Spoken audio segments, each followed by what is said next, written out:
इंसान को फेक भी होना चाहिए. I played in a very dignified manner and very gracefully, so I am happy with that. Forgive and forget and move ahead in life. मैंने सब कुछ डंके की चोट पे किया है, तो मैंने अगर उसके कपड़े धोए and I don't feel bad about it. सब लोग बैकफुट पे खेल रहे थे. It's not just about Vicky and Munawar. तो यस, आई थिंक दैट थोड़ा नावेद के साथ इनजस्टिस हुआ है. कल टीवी के पॉपुलर शो बिग बॉस में आप सभी देखेंगे कि इस बार इविक्ट हो गई है जिग्ना मोरार. जिग्ना, आपको क्या लगता है, आपके साइड से क्या एक गलती हो गई थी जिसकी वजह से आप इविक्ट हो गई? This is very funny question. बहुत फनी क्वेश्चन है वो. अगर audience wanted me to stay for a long time, then audience should have voted for me, so which they didn't. So they can not expect this answer from me now. तो उनका expectation था, उनका सब कुछ था, उनका फैसला, उनका एक्सपेक्टेशन. मैं क्या कर सकती हूँ उसमें? मैं कुछ नहीं कर सकती. ड्यू फिल आप घर में ऑडियंस से प्यार पाने के लिए गई थी और जिग्ना का रियल साइड दिखाना चाहती थी सभी के सामने. क्या आपने वो हासिल कर लिया है? कहीं ना कहीं रिस्पेक्ट तो अंदर भी बहुत मिला मुझे. बैक स्टेपिंग मिली वो अलग बात है, बट रिस्पेक्ट भी बहुत मिला मुझे.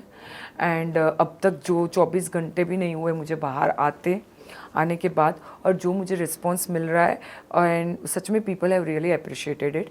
दे everyone said I played in a very dignified manner and very gracefully, so I am happy with that. Trophy जीतने के लिए ऑडियंस का सपोर्ट तो ऑब्वियसली चाहिए. मैं ये नहीं बोल सकती कि ऑडियंस का सपोर्ट के बगैर आप जीत सकते हो, यही नहीं हो सकता. और अभी मुझे मेरे स्टे के बाद ये भी पता चला कि पीआर का सपोर्ट भी होना चाहिए, अच्छा सा पीआर भी होना चाहिए. ये भी पता चला कि इंसान को फेक भी होना चाहिए. तो ये सब होता है. बिग बॉस एक है ही चीज़, प्लेटफॉर्म ऐसा जहाँ पे अपने को लर्न करना होता है. तो शायद मैं सब ये नेगेटिव चीज़ लर्न करके आई हूँ. हमने रिसेंटली आपके और अरुण के बीच में एक आर्ग्यूमेंट देखा था. अरुण ने आपसे माफी भी मांगी थी. इस पे आप क्या कहना चाहेंगी? Forgive and forget and move ahead in life. वो उनका प्रॉब्लम था, और जिनको समझना हो कि वो मुद्दा था, तो वो, मैं किसी को अपने थॉट्स इम्पोज करना नहीं चाहती. ना ही मैंने कभी लाइफ में ऐसा किया है. मैंने सब कुछ डंके की चोट पे किया है, तो मैंने अगर उसके कपड़े धोए तो धोए. जिसको गलत लगना है वो लगाए, and I don't feel bad about it. क्योंकि खानजादी घर में किसी की नहीं सुनती और अपनी ही बात आगे रखती रहती है. वो तो सलमान सर की बात नहीं सुनती है, तो हमारा बात कहाँ से सुनेगी? वो सब वन साइडेड ही होता है. वो वन वे लेन में घुस जाती है और वो वहीं पे रहती है. उसको बाहर आना नहीं होता है, और वो किसी का नहीं सुनती. ये फैक्ट. सलमान खान ने कहा कि विक्की और मुनावर पूरे घर को चला रहे हैं. आपको क्या लग रहा है, इनके जालों में कौन चल रहा है? 4-5 लोग ऐसे हैं जो हम लोग, मैंने और रिंकू जी ने एक बार बैठ के वोट काउंट किए थे कि विक्की पे पास 11 है, फिर अभिषेक ईशा निकल गए, फिर वापस अभिषेक ईशा आ गए. तो वो सब चलता रहता है. उन लोग के, मुनव्वर के पास अपने लोग हैं. तो कहीं ना कहीं मुझे लगता है ये गेम के फेज़ है. शायद अभी 7वें हफ्ते से कुछ और चले, क्योंकि बिग बॉस काफ़ी दिन से बोल रहे हैं. 6 हफ्ते निकल गए, अभी फ्रंट फुट पे आइए, फ्रंट फुट पे आके चक्का मारिए. तो देखूंगी मैं भी जियो सिनेमा पे क्या चल रहा है. सब लोग बैक फुट पे खेल रहे थे. It's not just about Vicky and Munawar. Mannara काफी बार इमोशनल भी होते हुए नजर आती है. क्या वो सिंपैथी कार्ड खेल रही है? नहीं, इमोशनल तो मैं भी बहुत रोई थी लास्ट वीक.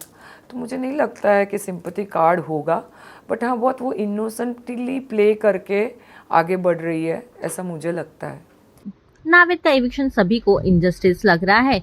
आपकी क्या राय है? नाविद की जगह कौन ऐसा कंटेस्टेंट है जिन्हें आउट होना चाहिए था? जैसे मैंने पहले बोला कि काफ़ी कंटेस्टेंट थे जो नावेद को थोड़ा और चांस मिलना चाहिए था. तो अगर नावेद नहीं जाता तो मुझे भेज देते थे, तो 4 दिन पहले ही आ जाती थी, थर्सडे की जगह पे संडे. बट हाँ, अरुण जी है, तहलका जी है, जिन्हों का सच में कुछ नहीं रोल रहा है. वो विक्की भैया के दिमाग के आने के बाद वो थोड़ा खुले हैं. तो 5 हफ्ते तक वो ऐसे ही कंबल में ही लेटे रहे थे. तो यस, आई थिंक दैट थोड़ा नावेद के साथ इनजस्टिस हुआ है. आपके एविक्शन के समय आप 3 लोग थे और आप तीनों को ही ग्रेस पीरियड को लेकर एक बात छिड़ गई थी और आप तीनों ही इमोशनल भी होते हुए नजर आए. क्या कहना चाहेंगे? नाराज़गी दिमाग वाले घर से नहीं थी, वो एक प्रोसेस है. उनको भी बोला गया था, तो उनको भी करना ही था. तो नाराज़गी सिर्फ ग्रेस पीरियड को लेके थी कि जब आपको कोई बोलता है कि आप ग्रेस पीरियड पे रह रहे हो, तो वो ऑब्वियसली बुरा लगता है. तो नाराज़गी हम तीनों को वही चीज़ की थी. अल्टीमेटली तो दिमाग ने धक्का मारा, इंजन तो फिर डम के हाथ में थी. तो ऐसा नहीं है, बट हाँ, वो ग्रेस पीरियड को, वर्ड को लेके सब लोग नाराज़ थे. It was a very learning experience and very beautiful journey. मैंने बहुत सारी चीज़ें सीखी और काफ़ी चीज़ें पॉजिटिवली भी सीखी, काफ़ी रिश्ते भी बनाए, जेन्यून रिश्ते बनाए, जैसे मेरा और मुनव्वर का हो या मेरा और रिंकू जी का हो. So that's all about it. Jigna, आप अपने फैंस को क्या एक मैसेज देना चाहेंगे? Thank you for everything.